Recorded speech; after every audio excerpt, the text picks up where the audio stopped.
Hello बच्चों, कैसे हैं आप सब। आई होप आप लोग बिल्कुल बढ़िया होंगे, बिल्कुल मजे में होंगे। आइए स्टार्ट करते हैं टारगेट आईआईटी बैच में इनऑर्गेनिक केमिस्ट्री क्लास 11th का अगला चैप्टर। हमने पिछली क्लास में पीरियोडिक प्रॉपर्टी शुरू किया था। आज की क्लास में हम शुरू करेंगे केमिकल बॉन्डिंग। बेटा अगर बात करी जाए इस चैप्टर की तो केमिकल बॉन्डिंग पूरी इनऑर्गेनिक केमिस्ट्री का सार है। बहुत इंपॉर्टेंट चैप्टर है। सार से ज्यादा इंपॉर्टेंट वर्ड ये है कि बहुत इंपॉर्टेंट है, एक कड़ी है जो हर चैप्टर को जोड़ती है। आपकी ऑर्गेनिक केमिस्ट्री अच्छी करने के लिए, आपके इनऑर्गेनिक के आगे आने वाले सभी चैप्टर अच्छे करने के लिए आपकी इस चैप्टर पे पकड़ बहुत मजबूत होनी चाहिए। मेंस के टाइम भी यही बोला था, एडवांस में भी मैं यही बोल रहा हूं। केमिकल बॉन्डिंग के कॉन्सेप्ट्स आपको अच्छे से आने चाहिए, जैसे संकरण निकालना, शेप निकालना, एमओटी के बारे में बातचीत, द्विध्रुव आघूर्ण के बारे में बातचीत, आयनिक आबंधन के बारे में बातचीत। ये चीजें जितनी बढ़िया तरीके से आप कर पाओगे ना, उतना अच्छा आपके कॉन्सेप्ट्स हो जाएंगे सारे। ठीक है जी, बहुत बढ़िया। तो आई एम श्योर आप लोग ये सब अच्छे से करोगे। शुरू करते हैं आज का प्रैक्टिस सेशन केमिकल बॉन्डिंग पे।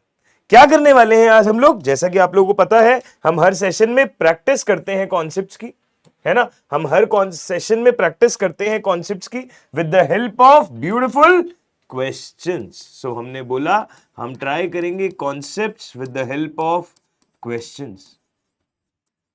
ठीक है जी, चलिए आइए शुरू करते हैं सेशन को और एक एक सवाल को ध्यान से समझेंगे, समझने की कोशिश करेंगे और चीजों को आगे बढ़ाएंगे। ठीक है, आइए भाई पेन का कलर चेंज कर लिया जाए। कर लिया। क्वेश्चन नंबर 1 ये कह रहा है निम्न में से कौन सर्वाधिक आयनिक है। अब उसने आपको 4 यौगिक दे दिए हैं और वो आपसे पूछ रहा है कौन ज्यादा आयनिक है, कौन कम आयनिक है। क्या करें इसके बारे में। तो बेटा जी यहां पे इन यौगिकों को देख के एक चीज दिमाग में आ रही है कि अगर मैं हर किसी के केंद्रीय परमाणु पे ऑक्सीकरण अवस्था निकाल दूं तो शायद कुछ मदद हो सकती है। क्या मदद हो सकती है भाई, आपको यह पता है कि एक चीज हमने पढ़ी थी जिसका नाम था फजान रूल। हमने एक चीज पढ़ी होती है जिसका नाम है फजान के नियम। क्या है भाई लोग फजान के नियम। फजान के नियम कहते हैं, फजान का नियम यह कहता है कि केंद्रीय परमाणु पर, केंद्रीय परमाणु पर जितना ज्यादा धनात्मक आवेश होगा,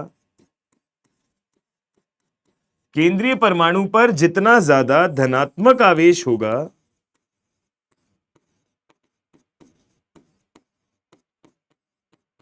केंद्रीय परमाणु पर जितना ज्यादा धनात्मक आवेश होगा उतना ज्यादा सहसंयोजी लक्षण होंगे।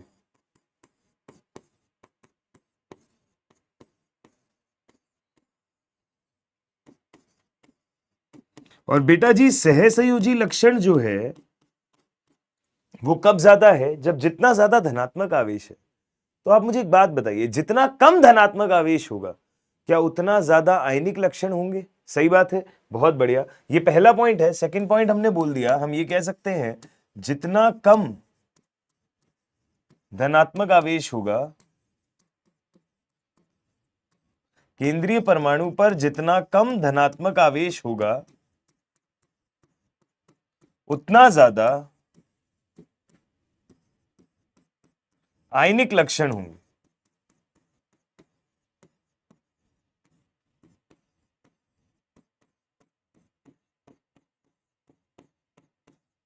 उतना ज्यादा आयनिक लक्षण होंगे। अब इस बात को समझने की कोशिश करिए। यह है आपका पहला पॉइंट, यह है आपका दूसरा पॉइंट। अब हम क्या करेंगे इसके अंदर, हम सब पे ऑक्सीकरण अवस्था निकाल लेते हैं और चेक कर लेते हैं। अगर आप ध्यान से देखें तो मैंने बोला यदि मैं बोलूं P2O5 है पहला ऑप्शन, CrO3 है दूसरा ऑप्शन, MnO है तीसरा ऑप्शन और Mn2O7 है चौथा ऑप्शन। प्लीज गौर से देखिएगा, P2O5, CrO3, MnO और Mn2O7। अगर ये 4 है तो हम हर जगह पे ऑक्सीकरण अवस्था निकाल सकते हैं केंद्रीय परमाणु पे। कैसे निकाल सकते हैं देखिएगा। अगर हम यहां फास्फोरस पे बात करें तो हम बोलेंगे कि 2x प्लस 5 ऑक्सीजन है, हर किसी पे -2 मानते हैं, ओवरऑल 0। तो यहां से x का मान आता है +5, मतलब फास्फोरस पे ऑक्सीकरण अवस्था हो जाएगी +5। बढ़िया है। उसी तरीके से अगर क्रोमियम पे बात करते हैं तो क्रोमियम पे x मान लिया, 3 ऑक्सीजन है, हर किसी पे -2, ओवरऑल 0, सो x का मान हो जाएगा +6, तो क्रोमियम पे ऑक्सीकरण अवस्था हो जाएगी +6।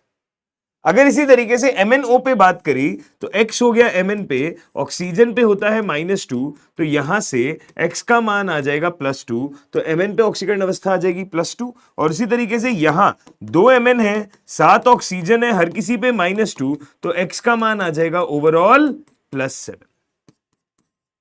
प्लीज ध्यान से देखो, तो आपको यह बताना है कि सबसे ज्यादा आयनिक कौन है। अगर मैं कहता सबसे ज्यादा सहसंयोजी कौन है तो यह होता, पर सबसे ज्यादा आयनिक वो होगा जिसकी ऑक्सीकरण अवस्था सबसे कम है, यानी कि सी ऑप्शन, यानी कि आपका आंसर क्या हो जाएगा, MnO। MnO जो है आपका यहां पे वो सर्वाधिक आयनिक है। बताइए भाई ये बात समझ में आई क्या?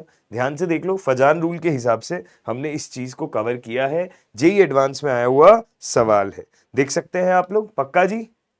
ठीक है, बताओ भाई। ओके, आइए आगे बात करते हैं, अगले क्वेश्चन पे चलते हैं। ये देखो, P4O10 में प्रत्येक फास्फोरस परमाणु से जुड़े ऑक्सीजन परमाणुओं की कितनी संख्या होगी? P4O10 में प्रत्येक फास्फोरस परमाणु से जुड़े ऑक्सीजन परमाणुओं की संख्या कितनी होगी? तो बेटा जी अगर हमें यहां बात करनी है कितने ऑक्सीजन की संख्या होगी, तो आप देखिएगा, अगर मैंने P4O10 देख लिया तो P4O10 हो जाता है, आपको स्ट्रक्चर बनाना आना चाहिए, इसे कहते हैं फास्फोरस का फूल। इसे आप केमिकल बॉन्डिंग में भी पढ़ते हो और पी ब्लॉक में भी पढ़ते हो, इसे फास्फोरस का फूल कहते हैं। ये हो गया हमारे पास में,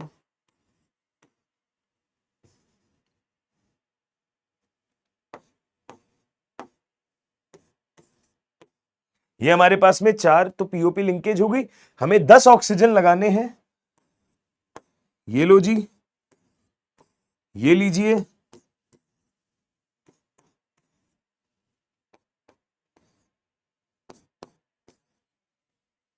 ठीक है, क्लियर है? तो 4 फास्फोरस, हर किसी पे डबल बॉन्डेड ऑक्सीजन, और ये बीच में भी ऑक्सीजन लग गए। ये P4O10 है। अगर ये P4O10 है तो हमसे कहा जा रहा है फास्फोरस परमाणु से जुड़े ऑक्सीजन की संख्या, तो एक फास्फोरस से कितने ऑक्सीजन डायरेक्टली जुड़े हैं। तो अगर मैं इस फास्फोरस पे फोकस करता हूं तो शायद आपको चीजें समझ में आएंगी, देखना ध्यान से। एक इधर, एक इधर, एक इधर और एक इधर, 4 जगह पे है। अगर 4 जगह से जुड़ी है तो एक फास्फोरस से कितनी ऑक्सीजन जुड़ी है, 4 जुड़ी है, तो आंसर क्या हो जाएगा, सी ऑप्शन। एक फास्फोरस परमाणु से कितनी ऑक्सीजन जुड़ी है, 4 ऑक्सीजन जुड़ी है, आंसर हो जाएगा 4। प्लीज ध्यान से देखें, कोई दिक्कत है तो बताएं। ठीक है जी, समझ में आया ये वाला सवाल? इजी था, ये स्ट्रक्चर इंपॉर्टेंट है, आपको आना चाहिए। This is P4O10। अगर कोई P4O6 पूछ ले आपसे तो उसमें बस ये बाहर वाले डबल बॉन्ड O हटा देना, बाकी अंदर वाला एज इट इज P4O6 बन जाएगा, है ना। अगर मैं ये डबल बॉन्ड हो, डबल बॉन्ड हो, ये डबल बॉन्ड और ये डबल बॉन्ड हो, ये चारों बॉन्ड्स हटा दूं तो ये जो अंदर वाला एक सेटन रह जाएगी, ये P4O6 होगी, है ना। बहुत अच्छे, बहुत बढ़िया। अगला क्वेश्चन, ऑक्सीजन के अणु में युग्मित इलेक्ट्रॉन की संख्या, ऑक्सीजन के अणु में युग्मित इलेक्ट्रॉन की संख्या, कितने इलेक्ट्रॉन युग्मित हैं, हमें यह बताना है। बहुत इजी सवाल है, एमओटी का सवाल है, O2 अणु की आपसे बात कर रहा है और युग्मित इलेक्ट्रॉन आपसे पूछे जा रहे हैं। तो ध्यान से देखना, O2 अणु, अगर O2 अणु की बात करें तो इसमें कितने इलेक्ट्रॉन है, 16 इलेक्ट्रॉन है। O2 अणु में कितने इलेक्ट्रॉन है, 16 इलेक्ट्रॉन है। अगर O2 अणु में 16 इलेक्ट्रॉन है तो इसका विन्यास एमओटी के आधार पे क्या हो जाएगा, हम बोलेंगे sigma 1s2, sigma star 1s2, sigma 2s2, sigma star 2s2, sigma 2pz2, sigma 2pz2 हो गया, pi 2px1, pi 2px2 is equal to pi 2py2, pi star 2px1 is equal to pi star 2py1। Please check कर लो, 2 2 4 2 6 2 8 2 10 2 12 2 14 1 15 और 1 16, इस तरीके से मैंने 16 electron भरे हैं। अगर इस तरीके से मैंने 16 इलेक्ट्रॉन भरे हैं तो मुझे बताना है युग्मित इलेक्ट्रॉन कितने हैं। तो भाई ये तो अयुग्मित हैं,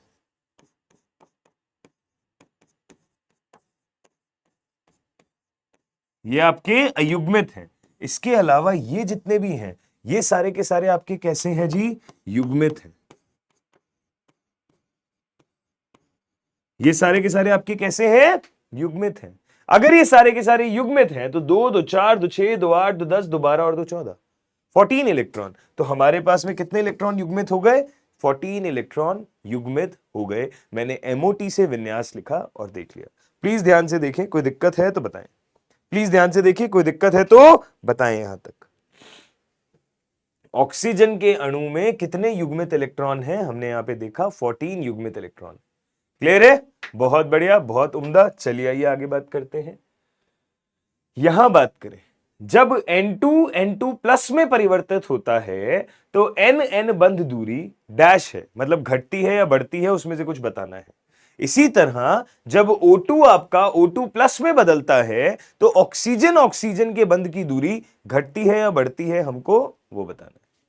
सही है जी? ध्यान से समझिएगा। सवाल कह रहा है N2 को आपने N2 प्लस में परिवर्तित करा और इसी तरह O2 को आपने O2 प्लस में परिवर्तित करा, तो हमें बताना है बंध लंबाई पे क्या फर्क पड़ा, है ना? बंध लंबाई पे फर्क बताना है दोनों में। आपको ये बात पता है ना कि बंध कोटि जो होती है वो बंध लंबाई के व्युत्क्रमानुपाती होती है। और जब भी अणु की बात हो तो बंध कोटि हम एमओटी से निकाल सकते हैं। जब भी अणु की बात हो बंध कोटि हम एमओटी से निकाल सकते हैं। कैसे निकाल सकते हैं? आपको एक ट्रिक याद दिलाता हूं। एक तरीका तो यह है कि आप पूरा एमओटी से विन्यास लिखो और उसके बाद में बंध कोटि का सूत्र लगा दो कि हाफ टाइम्स बंधन कक्षक में इलेक्ट्रॉन माइनस प्रति आबंधन कक्षक में इलेक्ट्रॉन, या तो ये कर दो, या एक तरीका है आप ट्रिक का इस्तेमाल कर लो। क्या ट्रिक का इस्तेमाल कर लो?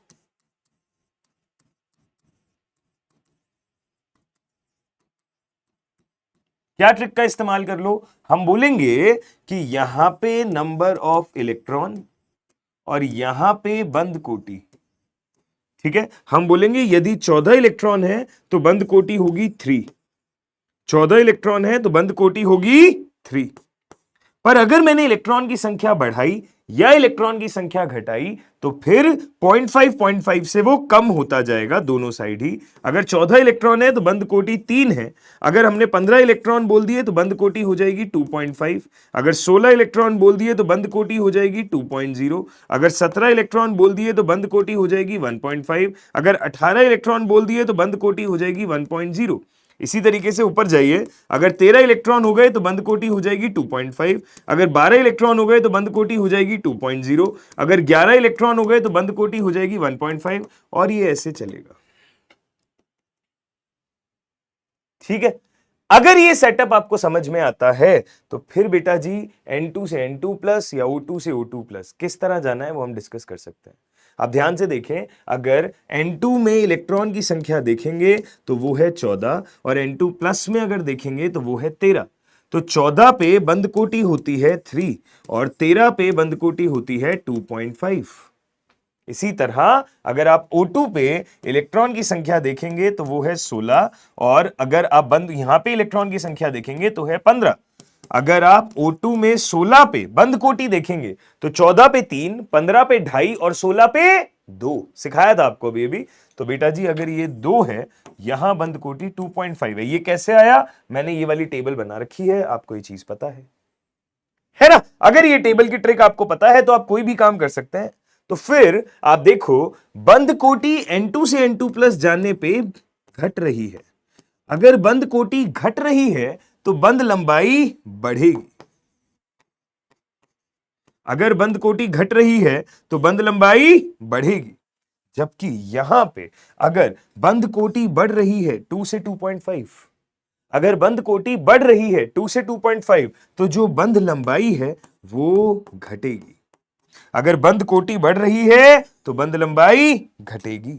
यहां बंध लंबाई बढ़ रही है, वहां बंध लंबाई घट रही है। इसका मतलब NN बॉन्ड की बंध लंबाई बढ़ेगी, OO बॉन्ड की बंध लंबाई घटेगी। तो NN बंधन दूरी घटती है, OO बंधन दूरी NN बंधन दूरी सॉरी बढ़ती है, OO बंधन दूरी घटती है। तो पहला बढ़ता है और दूसरा घटता है। प्लीज ध्यान से देखें। सही है जी? प्लीज गौर से देख लो, कोई भी दिक्कत है तो बता दो। हाँ जी, अच्छा सवाल था। अगर आपको ट्रिक्स पता है कुछ खास खास, जैसे संकरण निकालने की, बंद कोटि निकालने की, है ना, तो आपके सवाल बहुत जल्दी होने लग जाते हैं और बहुत आसान हो जाता है काम करना। क्वेश्चन बेसिक ही आएगा, क्वेश्चन ऐसा कोई बहुत तोप नहीं आने वाला, बट हाँ अगर आपको तरीके सही पता है तो फिर आप इजीली चीजें कर ले जाते हो। ठीक है, चलिए आइए भाई अगले सवाल पे चलते हैं। आइए भाई, निम्न यौगिकों में समसंरचनात्मक कौन है? तो आइए भाई फटाफट से एक बार डिस्कस कर लें कि समसंरचनात्मक स्पीशीज कौन से होते हैं।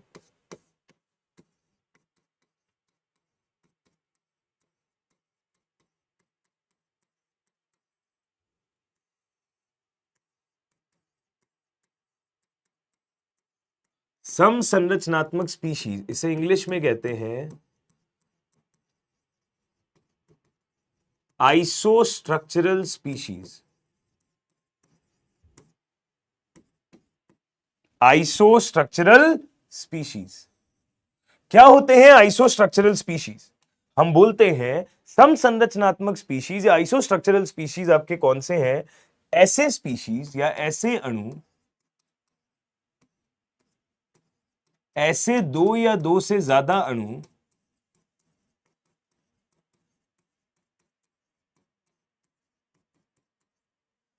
ऐसे दो या दो से ज्यादा अणु जिनमें केंद्रीय परमाणु पर, ऐसे दो या दो से ज्यादा अणु जिनमें केंद्रीय परमाणु पर समान संकरण हो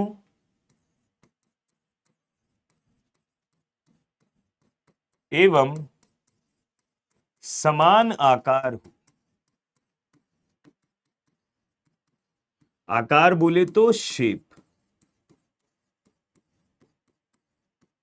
है ना, दो या दो से ज्यादा अणु जिनमें संकरण सेम हो और आकार सेम हो, वो आपके समसंरचनात्मक स्पीशीज कहलाते हैं। अब आपको ये डाउट आ सकता है कि सर संकरण कैसे निकालें? तो बेटा जी उससे पहले मैं ये पूछना चाहूंगा कि आप सबको ये तो पता है ना कि संकरण होता क्या है? हाइब्रिडाइजेशन जो हम बोलते हैं, जैसे sp, sp2, sp3, sp3d, sp3d2, इस तरीके से बातें हम करते हैं। तो संकरण कैसे निकलता है पहले वो समझें। तो संकरण निकालने का तरीका मैं आपको बताता हूं, एक छोटी सी ट्रिक। दो तरीके होते हैं, एक तो ऑर्गेनिक वाला है कि सिग्मा बॉन्ड काउंट कर लो, जिसमें नेगेटिव चार्ज और लोन पेयर भी गिना जाता है एज अ सिग्मा बॉन्ड। दूसरा तरीका जो हमारे मैक्सिमम टाइम काम आता है, वो हम बात करते हैं, एक तरीका होता है, एक फॉर्मूला होता है, स्टेरिक नंबर विधि।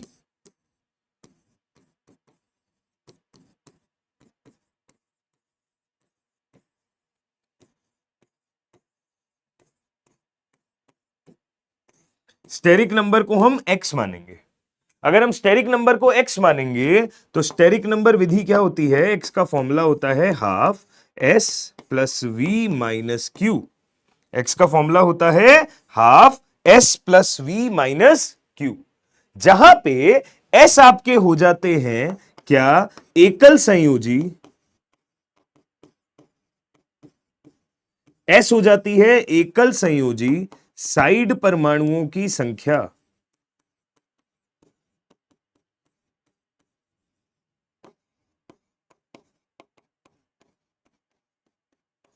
एकल संयोजी साइड परमाणुओं की संख्या v आपके पास में हो जाते हैं केंद्रीय परमाणु के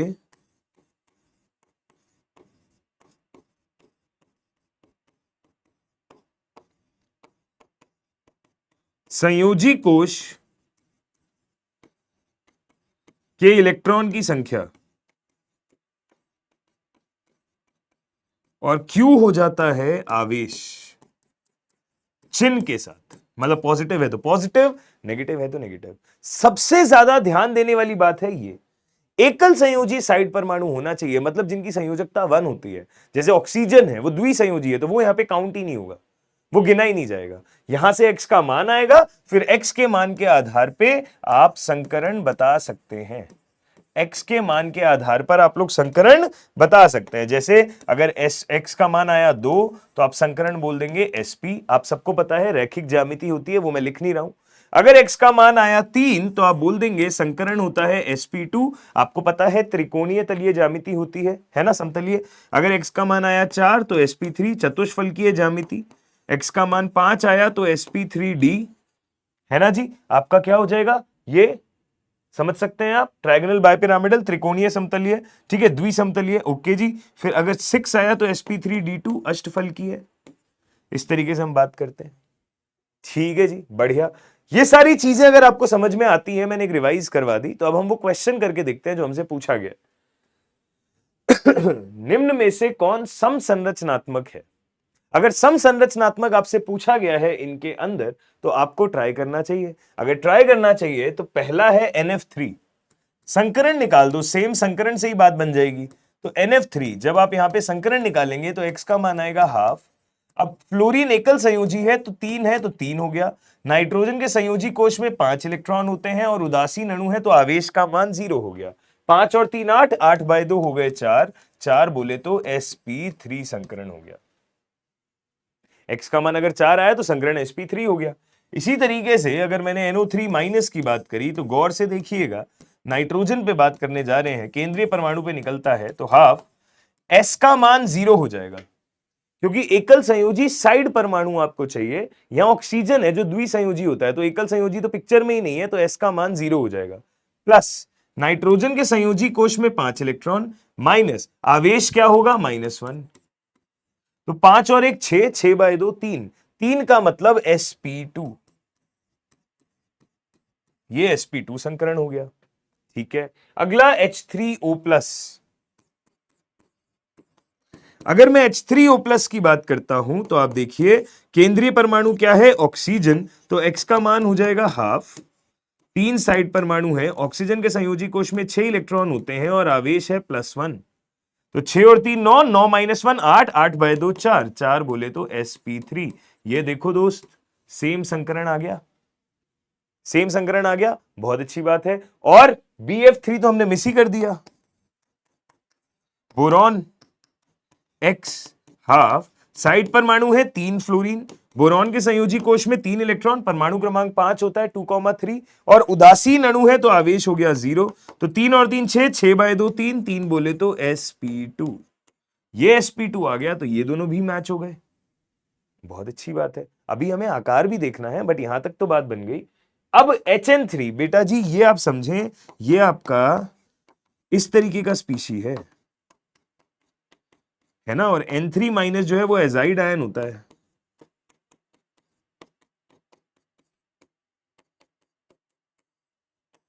किसी एक साइड में H जुड़ जाएगा आपका, है ना, किसी एक साइड में H जुड़ जाएगा आपका।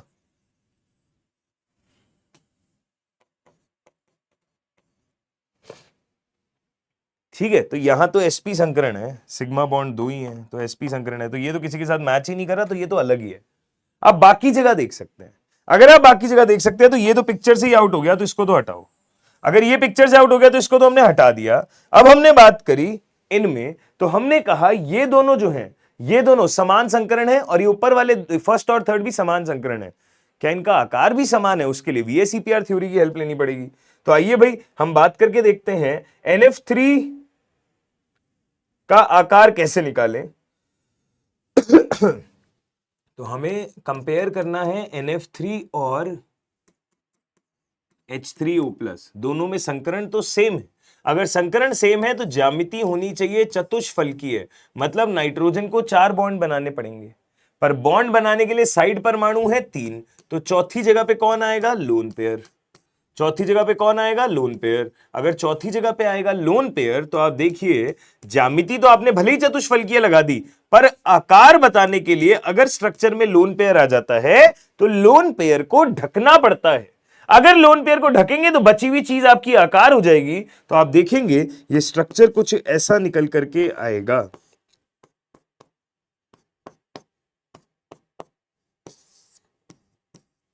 ठीक है, और आकार आ गया पिरामिडी।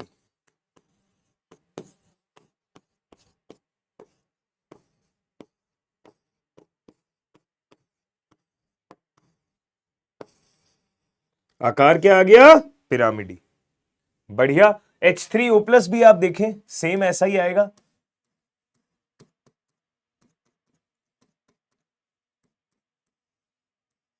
ठीक है, वैसे तो चतुष्फलकीय होना चाहिए था, बट चौथी जगह पे पॉजिटिव चार्ज आ गया। अब अगर आप इसको ढंग से नोटिस करेंगे तो ऐसा ही दिखाई दे रहा है, बस यहाँ लोन पेयर, यहाँ पॉजिटिव, यहां भी आकार तो पिरामिडी ही है।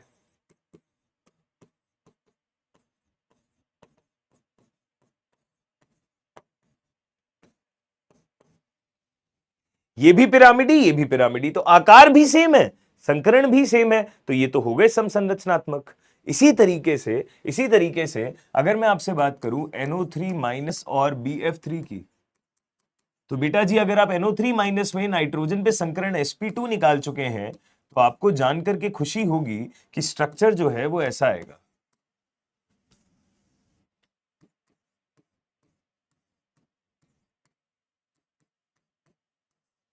ठीक है जी, तो ये कैसा स्ट्रक्चर आ रहा है, कैसा आकार आ रहा है? आकार आ रहा है त्रिकोणीय समतलीय।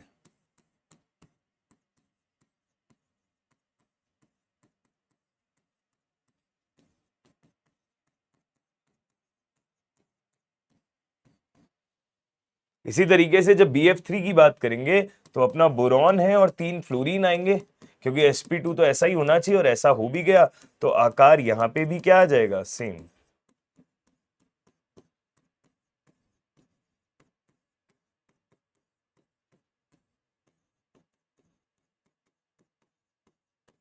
त्रिकोणीय समतलीय। अगर दोनों जगह सेम आकार आ गया तो ये भी समसंरचनात्मक है, ये भी समसंरचनात्मक है, यानी कि हमारा करेक्ट आंसर हो जाएगा NF3H3O plus NO3 minus BF3। Correct answer हो जाएगा सी ऑप्शन। करेक्ट आंसर क्या हो जाएगा, सी ऑप्शन। प्लीज ध्यान से देखें, ठीक है, गौर से देखें, ठीक है, सही है जी, बढ़िया, परफेक्ट परफेक्ट। आइए भाई आगे चलते हैं, ये HN3 है। अगला सवाल देखते हैं। ये वाला सवाल आई गेस आपको समझ आया होगा, समसंरचनात्मक कई बार पूछा जाता है, तो इट्स इंपॉर्टेंट, हमें आना चाहिए चेक करना। हमने चेक करना आपको बता भी दिया कैसे चेक करते हैं। अब अगला सवाल है, हर सवाल एक अलग थ्योरी आपको समझाएगा, एक चीज आपको समझाएगा। कैल्शियम कार्बाइड में 2 कार्बन परमाणुओं के मध्य बनने वाले बंध का प्रकार और संख्या क्या है? अब इसको S ब्लॉक में भी पूछा जाता है जब कार्बाइड्स पढ़ते हैं, है ना, क्षारीय मृदा धातुओं के, और यहां पे स्ट्रक्चर वाइज पूछा जा रहा है। कैल्शियम कार्बाइड में क्या होता है ना भाई, देखो कैल्शियम कार्बाइड का स्ट्रक्चर होता है कुछ इस तरीके का, CaC2। तो यहां पे क्षारीय मृदा धातु है, तो धातु तो आयनिक बॉन्ड बनाते हैं, तो यहां 2 आयन बनते हैं, एक कैल्शियम आयन और एक हो जाता है एसिटाइलाइड आयन। C2-2 होता है एसिटिलाइड आयन, ठीक है, इसे कहते हैं एसिटिलाइड आयन।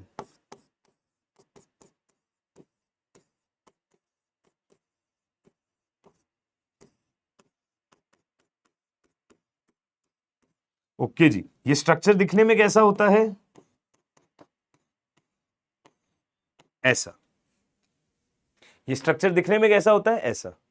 अगर ये एसिटिलाइड आयन है तो आप देख सकते हैं ट्रिपल बॉन्ड है, और ट्रिपल बॉन्ड का मतलब होता है एक सिग्मा बॉन्ड और 2 पाई बॉन्ड। ट्रिपल बॉन्ड का मतलब क्या होता है, एक सिग्मा बॉन्ड और 2 पाई बॉन्ड।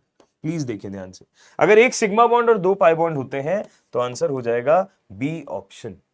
आंसर क्या हो जाएगा, बी ऑप्शन। प्लीज ध्यान से देखें, एक सिग्मा 2 पाई।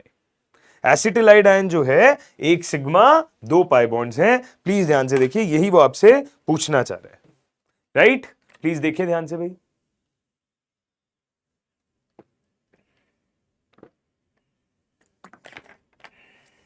आगे चले।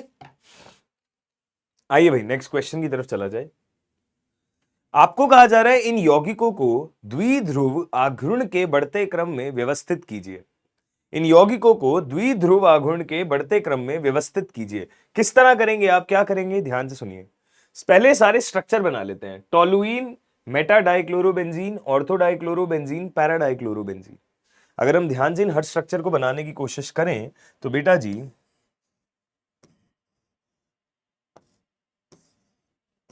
ये है पहला स्ट्रक्चर टोलुइन, ठीक है, दूसरा है मेटा डाइक्लोरोबेंजीन,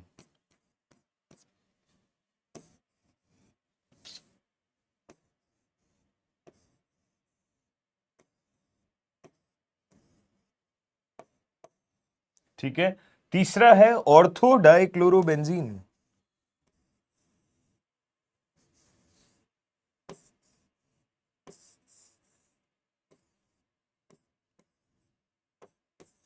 और चौथा है पैराडाइक्लोरोबेंजीन।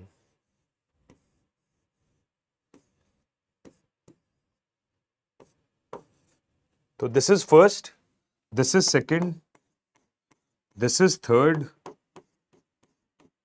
This is fourth. अब हम इन चारों में क्या करें, कैसे करें, क्या करना है, तो ध्यान से समझिएगा। अगर हमें द्विध्रुव आघूर्ण की बात करनी है तो आपको पता है ये तो भैया सीधी सी बात है, वैद्युत ऋणता का खेल है।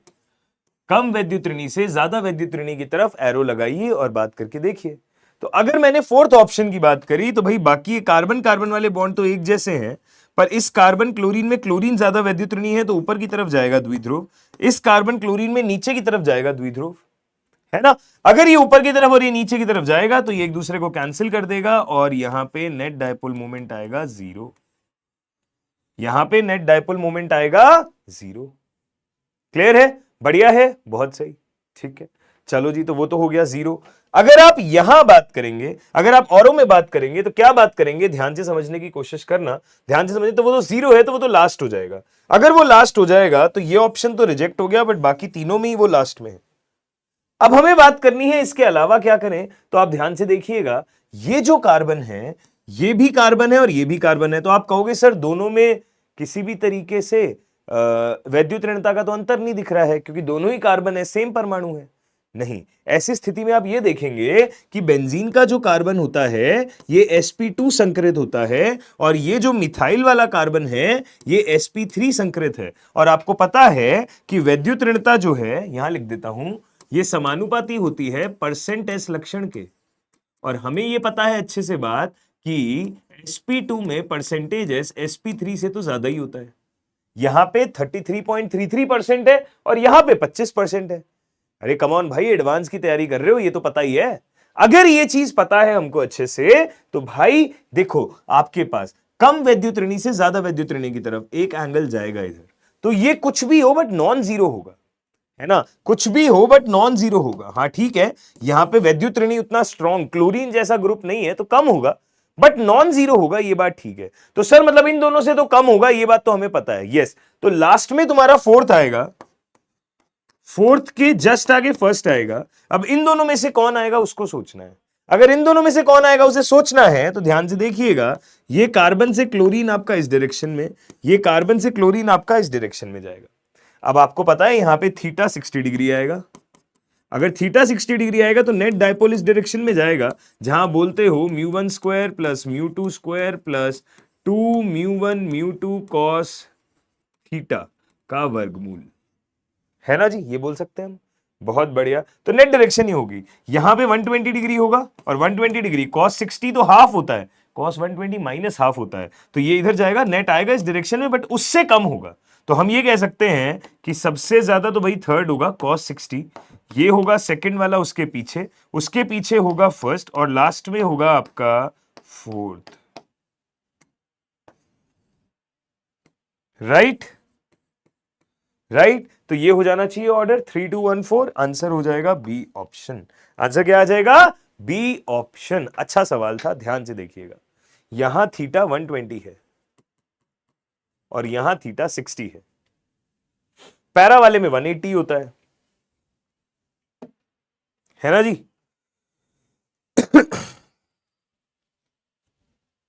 चलिए नेक्स्ट क्वेश्चन की तरफ चला जाए। ये सवाल एक अच्छा सवाल है, एक बेहतरीन सवाल है। आपको बताना है अयुग्मित इलेक्ट्रॉन उपस्थित कितने कितने कहां है। होमवर्क में करिएगा इसको, ठीक है। कैसे करेंगे मैं एक हिंट दे देता हूं। KO2 है जैसे, तो KO2 आपको पता है K प्लस और O2 माइनस, तो यहां का हीरो है O2 माइनस, जिसपे आपको जजमेंट पास करना है। मैं एक ट्रिक भी बता देता हूं अभी, या आप लोग ट्राई करिएगा। अगला है AlO2 माइनस, तो ये तो वैसे ही एल्यूमिनेट आयन है ना। ये तो पूरा का पूरा सेटल होता है, बढ़िया, ठीक है। इसमें अयुग्मित इलेक्ट्रॉन होते ही नहीं है। इसके तो स्ट्रक्चर पे आप जब जाओगे तो आपको समझ में आ जाएगा, अयुग्मित इलेक्ट्रॉन होते ही नहीं है इसमें तो, ठीक है जी। प्रॉपर स्ट्रक्चर एल्यूमिनेट आयन का। चलिए जी, BaO2 की अगर हम बात करते हैं तो आपको पता है बेरियम पे +2 होता है, तो O2 पे होना चाहिए -2। ये हो जाएगा आपका पेरोक्साइड आयन, ये हीरो है यहां पे डिस्कस करने के लिए। और क्या है, NO2 प्लस, तो ये आपका प्रॉपर स्ट्रक्चर बना के आएगा। लुईस स्ट्रक्चर बनाओ और जान जाओ। और यहां भी आपको दिखाई देगा अयुग्मित इलेक्ट्रॉन जीरो ही आएंगे, क्योंकि NO2 आपका विषम इलेक्ट्रॉन स्पीशी है। अगर आपने एक प्लस चार्ज लगा दिया तो उस विषम इलेक्ट्रॉन को हटा दिया, तो बाकी सब तो युग्मित थे ही। हाँ, इनको आपको MOT से देखना पड़ेगा स्ट्रक्चर बना के, तो आपको कॉन्फ़िगरेशन लिखना पड़ेगा, विन्यास लिखोगे समझ जाओगे, है ना। बढ़िया, चलिए ध्यान से सुनना, ट्रिक बताता हूं। चलो होमवर्क में क्या करोगे मैं ही बता देता हूं। अब ये दोनों तो आपको समझ में आ गए, आप स्ट्रक्चर बना के देखिएगा, आपको समझ में आएगा, ठीक है। पर एक MOT की ट्रिक सुनो।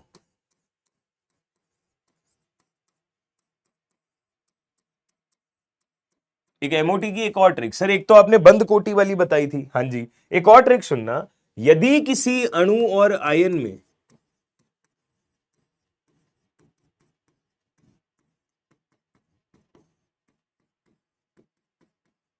यदि किसी अणु और आयन में कुल इलेक्ट्रॉन का योग इवन नंबर है, या हम कह सकते हैं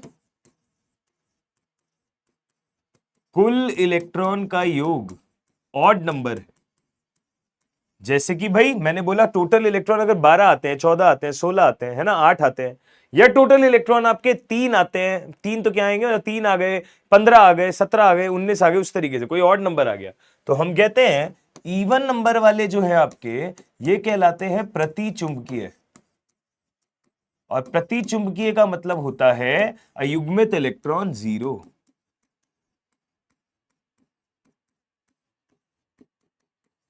प्रतिचुंबकीय का मतलब होता है अयुग्मित इलेक्ट्रॉन जीरो। और अगर ये ऑड हैं तो ये कहलाते हैं अनुचुंबकीय। और अनुचुंबकीय का मतलब होता है अयुग्मित इलेक्ट्रॉन होंगे, नॉन जीरो हो जाएगा। ठीक है जी, नॉन जीरो। अपवाद है यहां पे एक, अपवाद ये है कि 10 इलेक्ट्रॉन एवं 16 इलेक्ट्रॉन वाले अणु या आयन, 10 इलेक्ट्रॉन वाले अणु या आयन या 16 इलेक्ट्रॉन वाले अणु या आयन जो है वो आपके हमेशा क्या कहलाते हैं, अनुचुंबकीय कहलाते हैं। कि भले ये इवन नंबर है बट स्टिल ये हमेशा अनुचुंबकीय ही कहलाएंगे। जैसे O2 हो गया, जैसे B2 हो गया, एटसेट्रा। ये खास एग्जांपल, ठीक है। अगर आप ये ट्रिक ध्यान रखते हैं तो आपका काम बहुत आसानी से बनता है। जैसे कि यहां आप बात करें O2 माइनस, तो टोटल आपके पास है 17 इलेक्ट्रॉन, 8 दूनी 16 और एक माइनस चार्ज है तो वो जुड़ जाएगा 17 इलेक्ट्रॉन। 17 एक विषम नंबर है तो हम बोल देंगे ये है अनुचुंबकीय।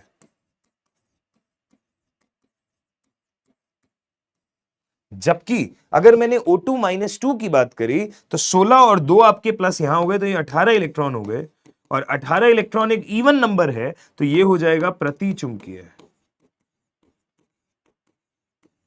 तो यहां तो कोई अयुग्मित इलेक्ट्रॉन बचेगा नहीं।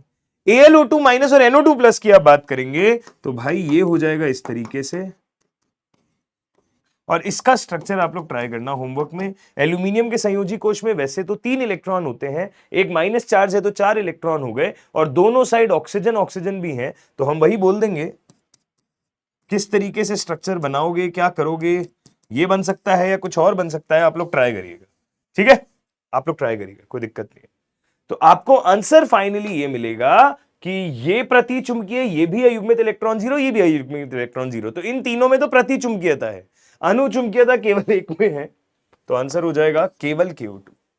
आंसर क्या हो जाएगा, केवल KO2।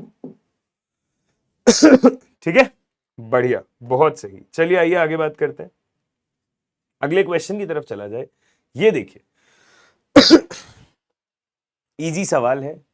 निम्न कथन और तथ्यों को पढ़कर दिए गए विकल्पों में से क्या सही क्या गलत उसको आपको चूज करना है। प्रकथन यह है कि LiCl प्रमुख रूप से एक सहसंयोजी यौगिक है। LiCl प्रमुख रूप से एक सहसंयोजी यौगिक है, ठीक है। और कारण है लिथियम और क्लोरीन की वैद्युत ऋणात्मकता में अंतर बहुत कम है, तो भाई सहसंयोजी है, ये बात तो फजान नियम से आ जाती है कि धनायन का आकार जितना छोटा होगा, है ना, उतना ज्यादा सहसंयोजी लक्षण होगा। तो Li+ का साइज बहुत छोटा है तो वो सहसंयोजी हो गया, तो ये बात तो ठीक है। पर भाई लिथियम एक धातु है और क्लोरीन हैलोजन है। पूरी आवर्त सारणी में हैलोजन सबसे ज्यादा वैद्युत ऋणी होते हैं और क्षारीय धातु तो सबसे कम वैद्युत ऋणी होते हैं। तो लिथियम और क्लोरीन की वैद्युत ऋणात्मकता में अंतर बहुत कम है, यह कहना गलत होगा।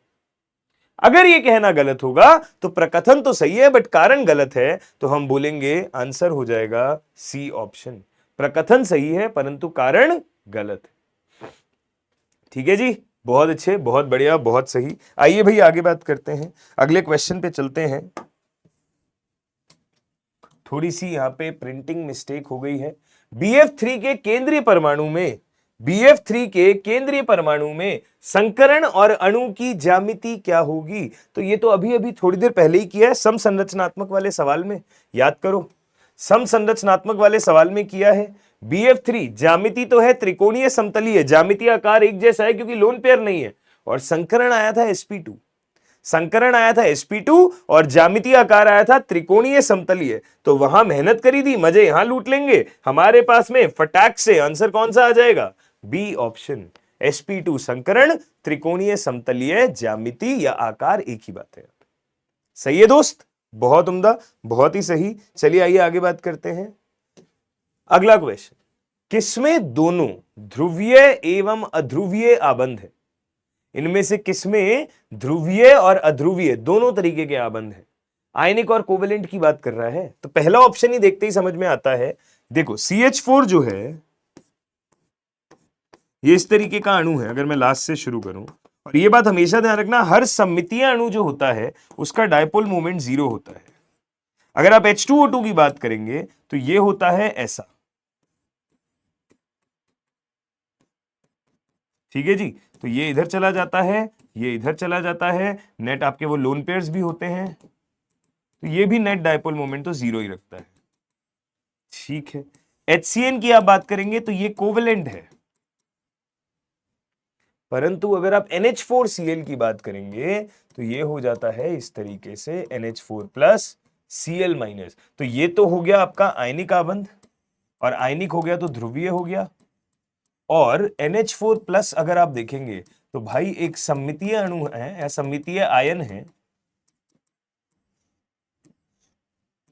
ना, तो ये हो जाएगा आपका कैसा? अध्रुवीय।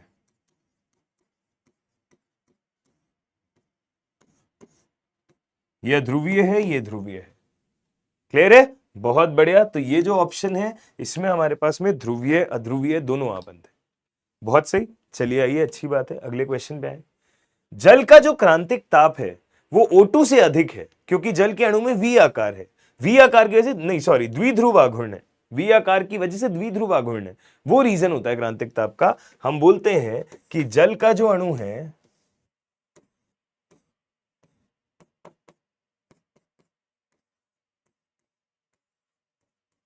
ये है ना। अगर आप O2 की बात करेंगे तो वो ये है, तो हम बोलेंगे यहां पे द्विध्रुव आघूर्ण नेट इस डायरेक्शन में होगा जो कि नॉन जीरो होगा।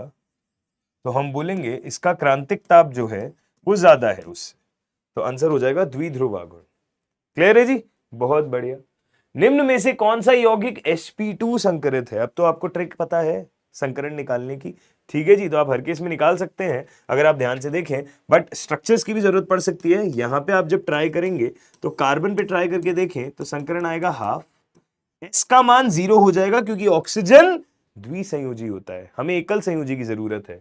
प्लस कार्बन के संयोजी कोश में 4 इलेक्ट्रॉन और आवेश हो गया 0, 4/2 हो गया 2, 2 का मतलब sp संकरित।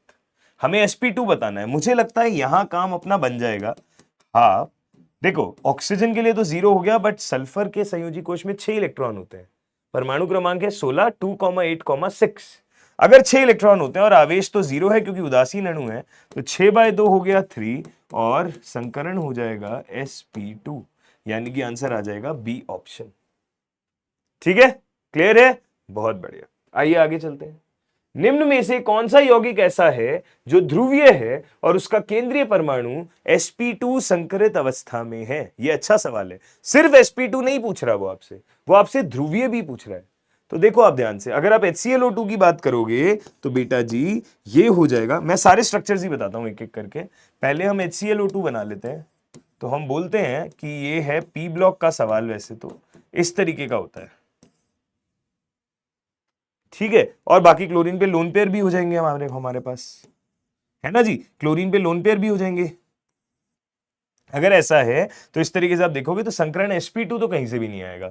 बहुत बढ़िया, ठीक है जी, तो ये तो हमारा काम बनाएगा नहीं, हटा दो। अगला SiF4 देख लो। अगर SiF4 देखूं तो CF4 कार्बन फैमिली का ही है, sp3 संकरण आएगा, ये तो चतुष्फलकीय हो जाएगा। हमें तो sp2 चाहिए था, ये sp3 आ गया, इसने भी हमारा काम नहीं बनाया, हटा दो। BF3 की बात अगर करें तो ये तो हमने आज ट्राई करा हुआ है ताजा ताजा कि बोरॉन जो है वो sp2 संकरण रखता है। और अगर हम बात करें ध्रुवता की तो बेटा जी वो तो आप द्विध्रुव आघूर्ण से चेक कर सकते हो। यहां अगर आप बात करो तो ये बोरॉन से फ्लोरीन इस साइड बॉन्ड जाता है, ये इस साइड जाता है, ये इस साइड जाता है, इन दोनों का नेट रिजल्टेंट इधर आ रहा है। ये वाला अगर इससे कैंसिल होता है तो हमारा म्यू नेट जो है वो हो जाएगा 0। अगर हमारा म्यू नेट 0 हो जाएगा तो ये तो अध्रुवीय कहलाएगा। sp2 तो था परंतु अध्रुवीय अणु है। बट अगर आपने H2CO3 की बात करी, अगर आपने H2CO3 की बात करी तो हम यहां क्या बोलेंगे, तो बेटा जी H2CO3 कुछ इस तरीके का होगा, ये C डबल बॉन्ड O हो गया, ये हो गया OH, ये भी हो जाएगा OH, H2CO3। अब आप गौर से देखें कि संकरण तो sp2 है क्योंकि 3 सिग्मा बॉन्ड्स हैं, 1 2 3, डबल बॉन्ड में 1 सिग्मा 1 पाई होता है। संकरण तो sp2 है, परंतु अगर आप बात करें यहां पे तो कार्बन ऑक्सीजन में ऑक्सीजन की तरफ, कार्बन ऑक्सीजन में ऑक्सीजन की तरफ, कार्बन ऑक्सीजन में ऑक्सीजन की तरफ, यहां पे एक चीज और है, ये आपको लगेगा कि सर ये तो फिर से एक दूसरे को कैंसिल कर देंगे, परंतु यहां पे कैंसिल इसलिए नहीं कर पाएंगे क्योंकि ये जो OH वाला बॉन्ड है ना, ये हाइड्रोजन से ऑक्सीजन की तरफ खींच रहा है, डायपोल मोमेंट, वैद्युत ऋणता का अंतर। अगर ये कार्बोनेट आयन होता तब बात अलग होती, बट HH लगा हुआ है साथ में तो उसकी वजह से भी डायपोल आएगा, एंड इस वजह से यहां पे जो म्यू है वो आएगा नॉन जीरो। और अगर म्यू आएगा नॉन जीरो तो हम बोलेंगे ये जो अणु है ये ध्रुवीय भी है। sp2 संकरित तो है ही है, साथ में ध्रुवीय भी है, तो आंसर हो जाएगा ए ऑप्शन। ये एक ऐसा यौगिक है जो ध्रुवीय है और केंद्रीय परमाणु sp2 संकरित अवस्था में है। क्लियर है जी, बात समझ आई? तो BF3 H2CO3 में बच्चों को कंफ्यूजन होता है, वो कंफ्यूजन आपका क्लियर कर देते हैं, आंसर आएगा H2CO3। बहुत अच्छे। द्विध्रुव आघूर्ण का सही क्रम, ये क्वेश्चन करेंगे बट उसके पहले ये लिख लेते हैं पॉइंट, जो ट्रिक वाली बात मैंने आपको बताई थी कि सभी सममितीय अणुओं में जो अपनी मानक ज्यामिति में होते हैं, वे सभी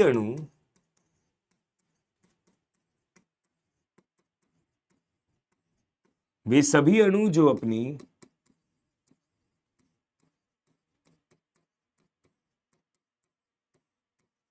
मानक ज्यामिति में होते हैं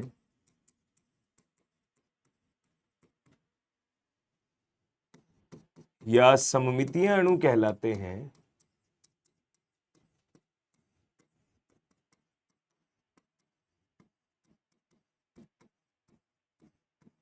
उनके लिए म्यू 0 होता है।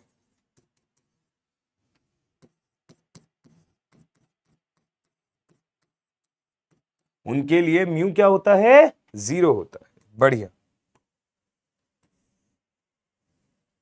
चलिए ये पॉइंट है। अब ये सारे देखो, गौर से देखिएगा, CH4 NH3 NF3 H2O।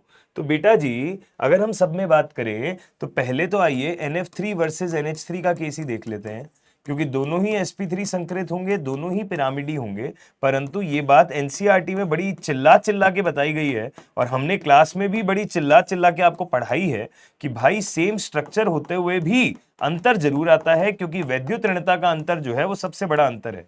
आप यहां पे ये कहेंगे कि सर ये देखो फ्लोरीन ज्यादा वैद्युत ऋणी है, तो इन तीनों की वजह से डायपोल नीचे खींचेगा और लोन पेयर की वजह से ऊपर खींचेगा। तो नेट आएगा तो ऊपर, क्योंकि लोन पेयर का डायपोल ज्यादा होता है, नेट आएगा तो ऊपर, बट नीचे भी थोड़ा सा खिंच रहा है, तो ओवरऑल रिजल्ट ऊपर थोड़ा छोटा आएगा। जबकि अगर यहां बात करें तो ये तीनों बॉन्ड की वजह से ऊपर, लोन पेयर की वजह से ऊपर, तो ओवरऑल ऊपर ही आएगा बट ज्यादा मैग्नीट्यूड में आएगा। तो हम बोलेंगे कि डायपोल मोमेंट के ऑर्डर की अगर हम बात करें तो NH3 का डायपोल मोमेंट NF3 से ज्यादा है। NH3 का डायपोल मोमेंट NF3 से ज्यादा है। एक बात तो ये हो गई। अगली चीज, अगर आप बात करेंगे CH4 की, तो ये चीज हम पहले भी डिस्कस कर चुके हैं। CH4 एक सममितीय अणु है, सिमेट्रिक मॉलिक्यूल है, मानक ज्यामिति है, तो इसके लिए तो वैसे भी 0 ही होना है म्यू का मान।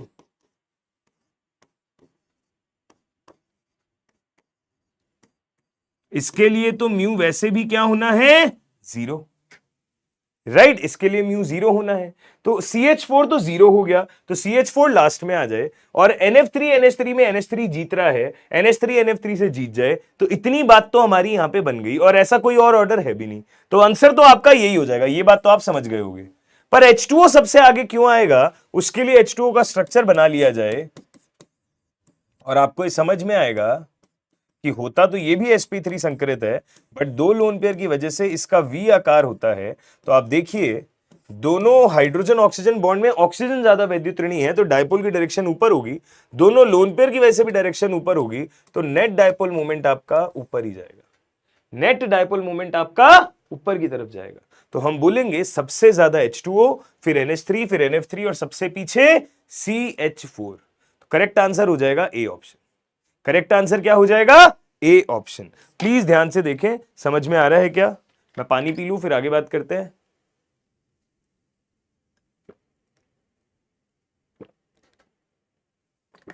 एक लोन पेयर की वजह से डायपोल मोमेंट और दो लोन पेयर की वजह से, तो दो लोन पेयर वाला तो सबसे ज्यादा जीतेगा ना, लोन पेयर का डायपोल मोमेंट ज्यादा होता है, तो दो लोन पेयर वाला जीत गया। एक एक में ये रिजल्ट बन गया, जहां लोन पेयर है ही नहीं, सममितीय अणु है, वहां 0 हो गया सब कुछ। ठीक है, बढ़िया, सही, बहुत उम्दा। आइए भाई आगे बात करें। अब ये देखिए, बंद लंबाई का क्रम आपसे मांगा जा रहा है।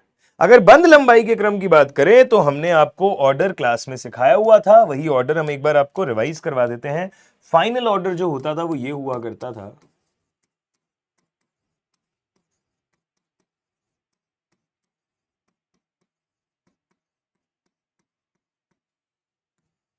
फाइनल बंद लंबाई का जो क्रम है वो ये हुआ करता था कि हम बोलते थे सिंगल बॉन्ड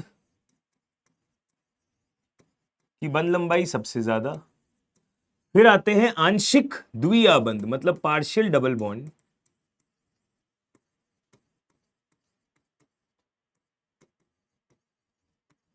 फिर हम बोलते हैं शुद्ध द्विआबंध,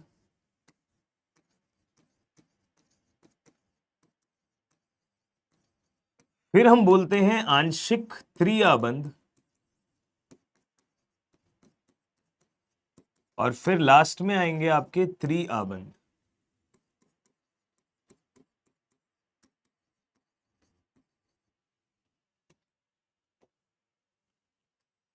ये आपका, अरे अरे अरे ये क्या हो रहा है भाई, ओहो, एक आखिरी ट्राई करके देखें। ये लो भाई, सबसे बढ़िया सिंगल बॉन्ड की बंद लंबाई होती है, फिर आंशिक डबल बॉन्ड है ना, फिर डबल बॉन्ड, फिर आंशिक ट्रिपल बॉन्ड और फिर ट्रिपल बॉन्ड। आंशिक डबल बॉन्ड कैसा दिखता है, तो हमने बोला दो परमाणुओं के बीच में ऐसा वाला बॉन्ड सिंगल होता है, एक सिंगल और एक ऐसे डॉट डॉट, जो अनुनाद की वजह से संकर बनता है वो आंशिक डबल है।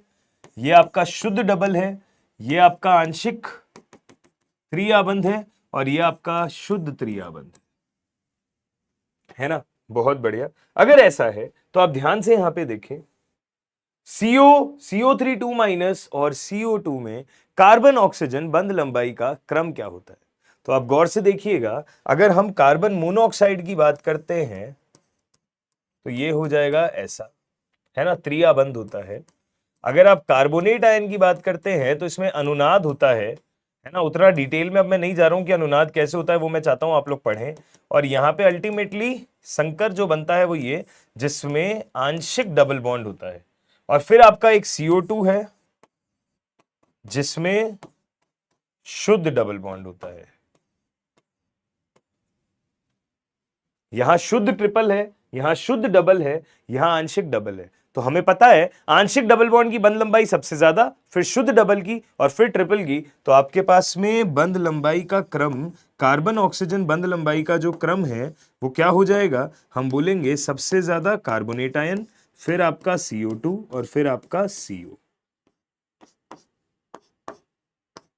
ये हो जाएगा, ठीक है। अगर ये हो जाएगा तो कार्बोनेट, CO2 और CO, करेक्ट आंसर हो जाएगा डी ऑप्शन। करेक्ट आंसर क्या हो जाएगा, डी ऑप्शन। प्लीज ध्यान से देखें, सही है। कोई दिक्कत, कोई समस्या, कोई परेशानी, प्लीज बताएं। समझ में आ रहा है क्या? बहुत ही अच्छे, बहुत ही उम्दा। चलिए आइए आगे बात करते हैं। H2S की ज्यामिति और इसका द्विध्रुव आघूर्ण क्या है? H2S की ज्यामिति और इसका द्विध्रुव आघूर्ण क्या है? तो सुनिए ध्यान से बात। अगर मैं H2S की बात करता हूं तो ये H2S होना चाहिए जिसमें दो साइड लोन पेयर है ना, बीच में सल्फर है, दोनों साइड हाइड्रोजन है और ये लोन पेयर्स है। ये H2S की बात हो गई। इसकी ज्यामिति और इसका द्विध्रुव आघूर्ण। तो ज्यामिति तो भाई देखो, हमें यहाँ पे ज्यामिति तो वैसे चतुष्फलकीय बोली जाती है, आकार वी शेप होता है, बट आपको ऑप्शन देख के पता चल रहा होगा हम कोणीय या रेखीय की बात कर रहे हैं। तो हमें समझ में आ रहा है कि कोणीय ज्यामिति है। आकार मतलब इसका ओवरऑल कोणीय है। कुछ लोग ज्यामिति आकार को पेपर में एक जैसा पूछ लेते थे पहले। अगर हम बात करें द्विध्रुव आघूर्ण तो वही जल वाली बात है। हाइड्रोजन सल्फर में सल्फर ज्यादा वैद्युत ऋणी है, तो बंध युग्म की वजह से तो ऊपर आएगा ही, लोन पेयर की वजह से भी ऊपर ही आएगा, तो ओवरऑल चीज ऊपर ही जाएगी। अगर ओवरऑल चीज ऊपर ही जाएगी तो हम बोलेंगे कि जो द्विध्रुव आघूर्ण है उसका मान एग्जैक्टली कितना होगा ये तो नहीं पता, बट ये श्योर है कि अशून्य होगा। ये बात श्योर है कि कैसा होगा, अशून्य होगा। तो कोणीय और अशून्य, यानी कि आंसर हो जाएगा ये ऑप्शन। कोणीय और अशून्य, आंसर हो जाएगा ये ऑप्शन। ठीक है, बढ़िया है जी, बहुत बढ़िया। आगे बात करें। सवाल कह रहा है C2C3 बंध किस प्रकार का होता है?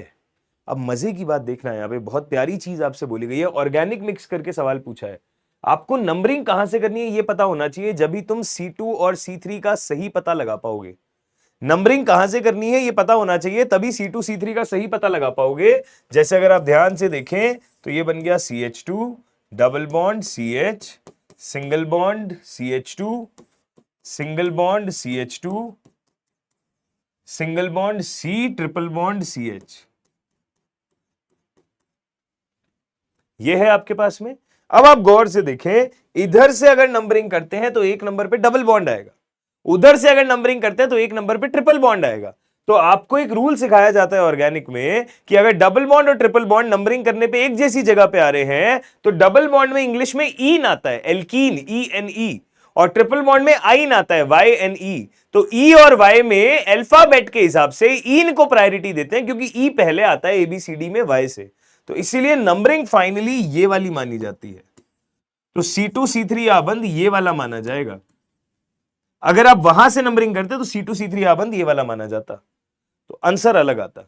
ठीक है, यहां जैसे अगर आप C2 पे बात करें तो संकरण निकालेंगे तो सिग्मा बॉन्ड गिनेंगे, तो एक सिग्मा एक पाए, एक सिग्मा ये हो गया, और ये कार्बन हाइड्रोजन के बीच में एक सिग्मा हो गया, तो 3 सिग्मा बॉन्ड है, तो आंसर हो जाएगा sp2 संकरण।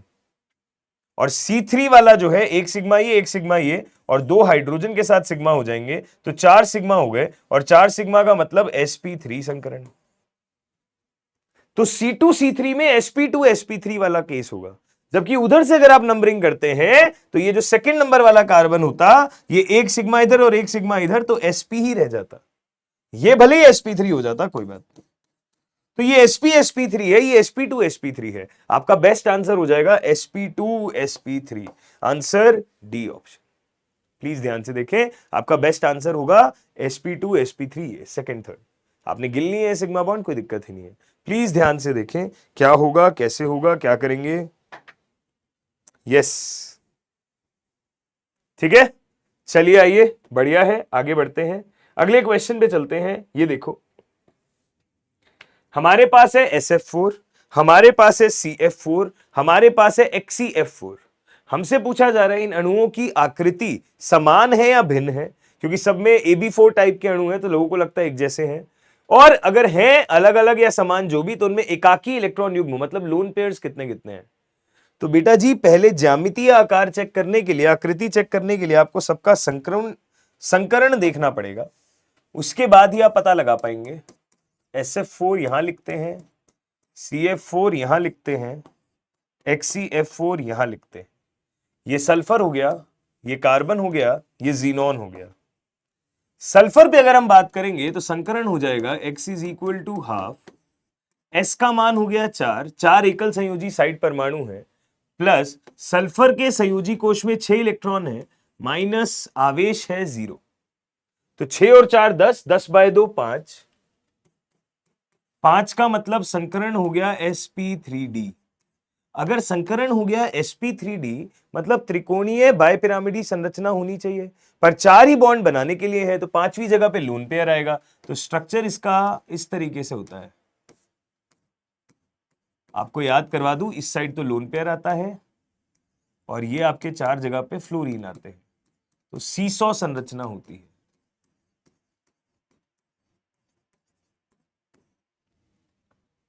जबकि अगर मैं CF4 में कार्बन पे बात करता हूं तो हमारे पास में संकरण आएगा हाफ, S का मान होगा 4, 4 एकल संयोजी परमाणु है, कार्बन के संयोजी कोश में 4 इलेक्ट्रॉन होंगे, आवेश होगा 0 क्योंकि उदासीन अणु है।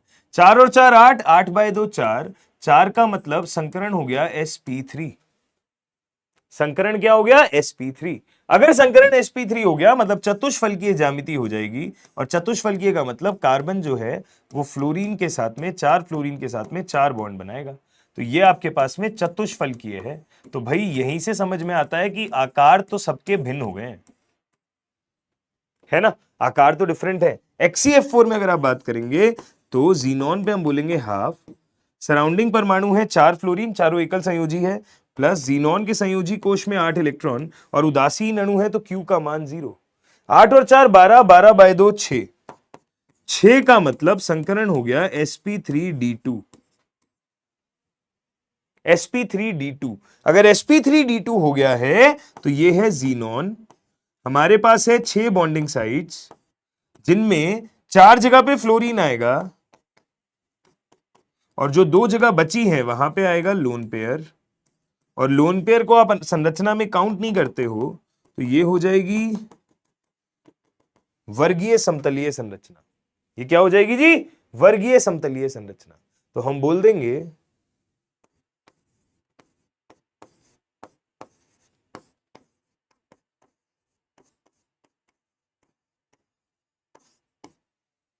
ये, तो पहला है सीसॉ, दूसरा है चतुष्फलकीय, तीसरा है वर्गीय समतलीय। तो आकार तो सबके भिन्न है, ये बात तो तय हो गई। अगर सबके आकार भिन्न हैं तो हमें यह समझ में आ रहा है कि आकार तो भिन्न है, तो ये ऑप्शन रिजेक्ट हो गया, ये ऑप्शन रिजेक्ट हो गया। परंतु अगर लोन पेयर की बात करें तो SF4 जो है उसमें एक लोन पेयर है, CF4 में 0 है और XCF4 में 2 लोन पेयर हैं, तो आंसर आएगा 102, 102। तो आंसर हो जाएगा डी ऑप्शन। आंसर क्या आ जाएगा, डी ऑप्शन, 1 0 और 2 एकाकी इलेक्ट्रॉन युग्म। क्लियर है जी, बात समझ में आ रही है, कोई दिक्कत, कोई समस्या, कोई परेशानी? बढ़िया, ठीक है साहब, बहुत अच्छी बात है। अगर ये समझ में आता है तो आइए अगले क्वेश्चन पे चलते हैं। ये संकरण बताना है, ये मैं आपको होमवर्क दे रहा हूं, संकरण आई एम श्योर आप लोग कर पाएंगे। ठीक है जी, बहुत अच्छी बात है। अगला क्वेश्चन जो है ये वाला भी संकरण बताना है, ये भी आपको होमवर्क दे रहा हूं, आई एम श्योर आप लोग कर पाओगे। ये वाला सवाल, Cn माइनस CO और NO प्लस इन प्रजातियों में एक समान गुण है, समान गुण बंध क्रम के हिसाब से पूछा जा रहा है या लिगेंड के हिसाब से पूछा जा रहा है, कैसे बताओगे? तो अगर आप बात करें यहां पे तो हम बोलेंगे Cn माइनस, अगर बंध क्रम निकालना है तो MOT की ट्रिक पता है, तो Cn माइनस, पहले यहां पे कुल इलेक्ट्रॉन चेक कर लो, तो कार्बन के 6, नाइट्रोजन के 7 और एक माइनस चार्ज है तो +1, 7 और 6 13 और एक 14, और अगर 14 इलेक्ट्रॉन हो तो बंद कोटि की ट्रिक हमको याद है 3 होता है। सिमिलरली अगर मैंने CO की बात करी तो कार्बन पे 6 और ऑक्सीजन पे 8, ओवरऑल हो गए 14 इलेक्ट्रॉन, तो 14 इलेक्ट्रॉन है तो फिर से बंद कोटि हो जाएगी 3। फिर से अगर मैंने NO+ की बात करी तो नाइट्रोजन पे 7 और ऑक्सीजन पे 8, 7 और 8 हो गए 15, एक प्लस चार्ज है यानी कि एक कम, तो आंसर फिर से हो जाएगा 14, और 14 है तो बंद कोटि 3। तो सभी में इलेक्ट्रॉन की संख्या सेम है, इसीलिए बंद कोटि भी 3, क्योंकि बंद कोटि 3 एक ही केस में होती है 14 इलेक्ट्रॉन। तो भाई सम इलेक्ट्रॉनिक है और सभी में बंद क्रम 3 है, तो आंसर आ जाएगा ए ऑप्शन। तो आप ये देखो कि अगर आपके इनऑर्गेनिक के कॉन्सेप्ट्स पे पकड़ अच्छी है तो आप सवालों को बहुत बेहतरीन तरीके से कर सकते हो, जैसे आपने ये वाला किया। बढ़िया, ठीक है साहब, बहुत अच्छी बात है, बहुत उम्दा। ठीक है जी, इसके बाद में एक सवाल और करेंगे, फिर हम लोग इसके बाद एक सवाल और करेंगे, फिर हम क्लास को रैप अप करेंगे। जैसे ये है, निम्न में सबसे कम स्थायी आयन कौन है? सबसे कम स्थायी आयन कौन है? तो बेटा अगर सबसे कम स्थायी की बात हो ही रही है, Li minus Be minus B minus C minus, तो हम क्या करें? विन्यास ही लिख सकते हैं। लिथियम होता है 1s2 2s1, तो Li माइनस क्या हो जाएगा, एक इलेक्ट्रॉन आपने बढ़ा दिया तो ये हो गया 1s2 2s2, तो S तो पूर्ण पूरित है, इतना ही समझ में आ रहा है यहां पे। अगर बेरिलियम की बात करें, परमाणु क्रमांक होता है 4, तो 1s2 2s2, अगर आपने Be माइनस कर दिया तो 2s3 तो हो नहीं सकता, एक नया उपकोष शुरू हो जाएगा 2p1। अगर आपने B माइनस की बात करी तो बोरॉन का परमाणु क्रमांक तो वैसे 5 है, तो ये खुद तो 1s2 2s2 2p1 होता है, बट अगर आपने B पे माइनस कर दिया तो ये हो जाएगा 1s2 2s2 2p2। अगर हमने बात करी C माइनस की तो कार्बन होता है 1s2 2s2 2p2, अगर हमने C माइनस की बात करी तो आंसर हो जाएगा 1s2 2s2 2p3। अब आप गौर से समझिएगा, यहां पे देखिए,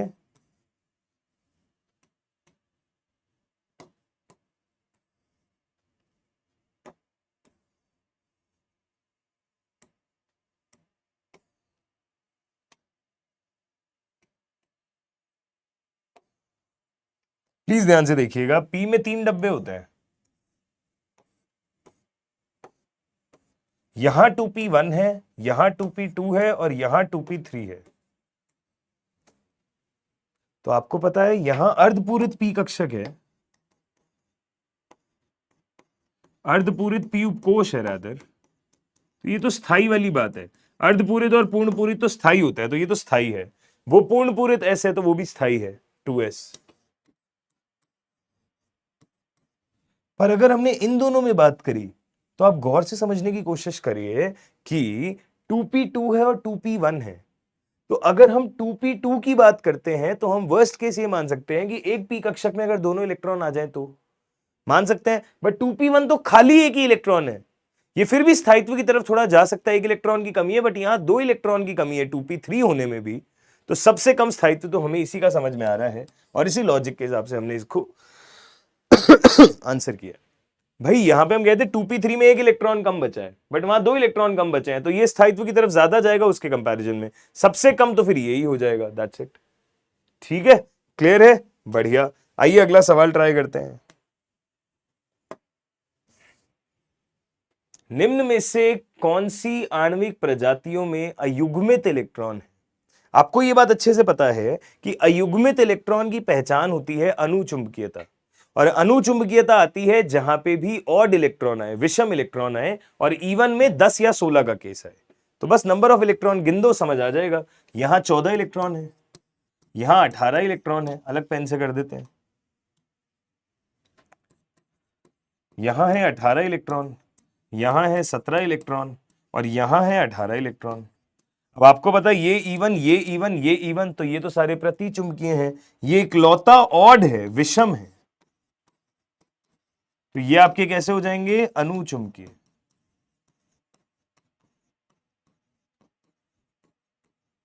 और अनुचुंबकीय तो अयुग्मित इलेक्ट्रॉन होगा ही, तो आंसर यहीं आ जाएगा, दैट्स इट। क्लियर है? बढ़िया।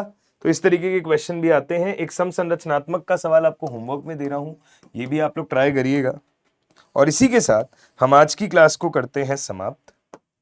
आपको जो भी पढ़ाया है उसको रिवाइज करना, करके आना, प्लस जिनको आज का लेक्चर अटेंड करके लगा है कि यार केमिकल बॉन्डिंग उतना भी स्ट्रांग नहीं है, मुझे पढ़ने की और जरूरत है, तो एक बार फिर पढ़ के आना। हम कल की क्लास में और सवाल करेंगे, है ना? कल की क्लास में और सवाल करेंगे, तो जब आप और बढ़िया तरीके से इस चैप्टर पे अपनी कमांड बना पाएंगे। मैंने इस चैप्टर के लिए 2 लेक्चर इसीलिए रखे हैं ताकि हम ज्यादा प्रैक्टिस कर पाए। ठीक है, तो चलिए इसी के साथ आज का सेशन करते हैं वाइंड अप। आई होप आपको केमिकल बॉन्डिंग पढ़ के मजा आया होगा, चीजें समझ में आई होंगी, एक रिकैप अच्छा हुआ होगा। कल और मेहनत करेंगे और सवाल करेंगे। तब तक के लिए thank you so much, take care, bye bye.